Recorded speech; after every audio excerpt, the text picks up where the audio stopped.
La plupart d'entre vous ont probablement déjà entendu parler du shintoïsme, la religion propre à l'archipel japonais, sans pour autant le connaître vraiment. Qu'est-ce que le shintoïsme? D'où vient-il et en quoi consiste-t-il? C'est ce que je vais tenter de vous expliquer de façon simple et concise dans ce premier épisode de Pensée d'ailleurs.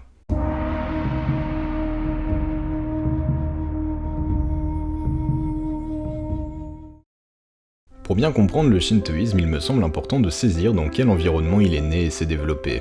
Lors de la dernière ère glaciaire qu'a connue notre planète, il y a approximativement 20 000 ans, le niveau des océans a baissé, un bras de terre entre le Japon et le continent a émergé, et l'on considère que c'est à cette époque que des peuplades asiatiques se sont établis pour la première fois dans l'archipel.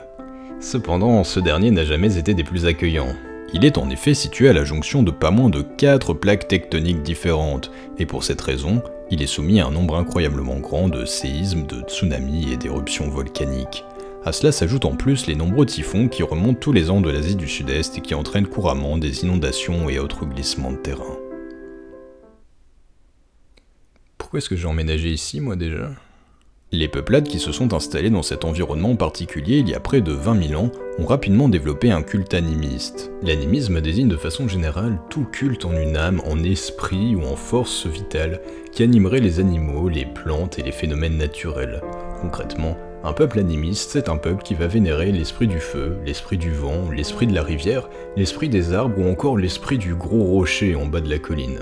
À savoir qu'il existe encore quelques formes d'animisme au travers le monde, notamment en Afrique, en Asie du Sud-Est ou encore chez certains peuples inuits. Quant au shintoïsme, j'insiste, ce n'est plus une religion animiste à proprement parler, bien que ça en garde des traces.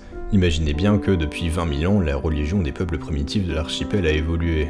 Avec le temps, les différents esprits de la nature ont commencé à être personnifiés, et c'est ce qui a donné ce que l'on appelle les kami, les divinités du panthéon shintoïste actuel.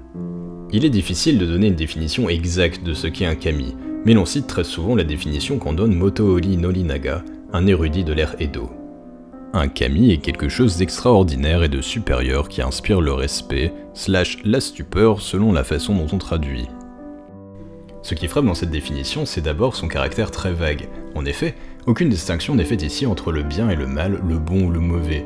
Du moment qu'on est face à quelque chose d'extraordinaire qui inspire le respect, la stupeur, alors on est face à un kami, qu'il s'agisse d'un être bienfaisant ou malfaisant. Mieux encore, est-ce que vous vous souvenez de ce que j'ai dit des conditions de vie dans l'archipel en début d'épisode ? Eh bien les catastrophes naturelles auxquelles ce dernier est soumis entrent dans la définition des kami.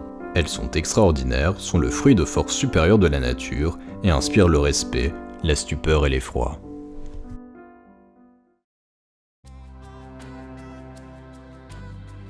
Le shintoïsme est souvent qualifié de religion naturelle, dans le sens où il a émergé spontanément et progressivement de pratiques et croyances communes aux habitants de l'archipel, à l'opposé des grandes religions monothéistes qui ont quant à elles été établies par des prophètes. C'est pourquoi il n'existe pas vraiment de livre sacré à proprement parler dans le shintoïsme, ce qui en fait une religion très souple.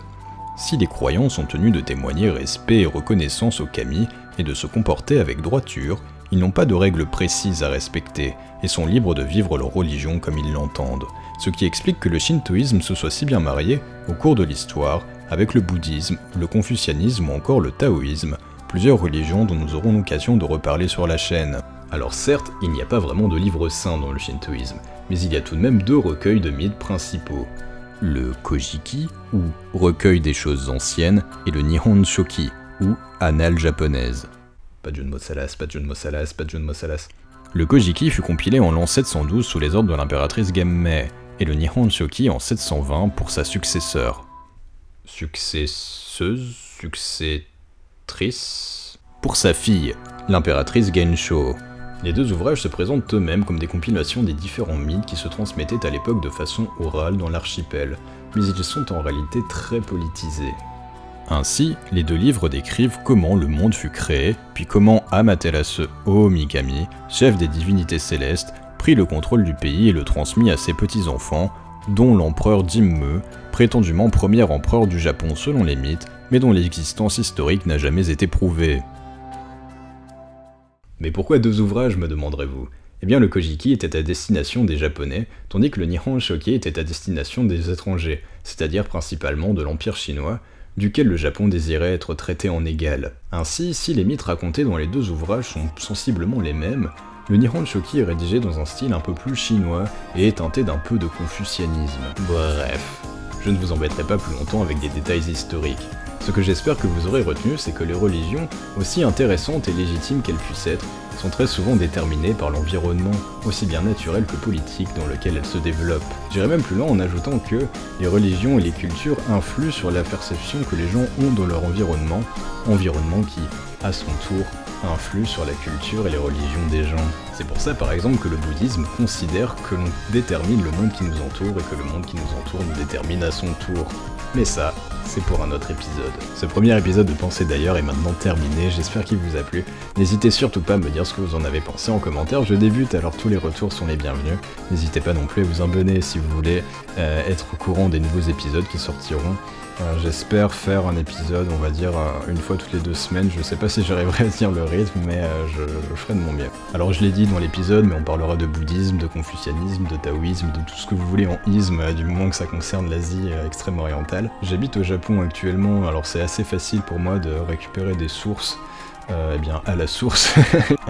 J'ai très envie de vous faire partager beaucoup de choses. Je vous fais des bisous et je vous dis à bientôt. D'ici là, restez zen.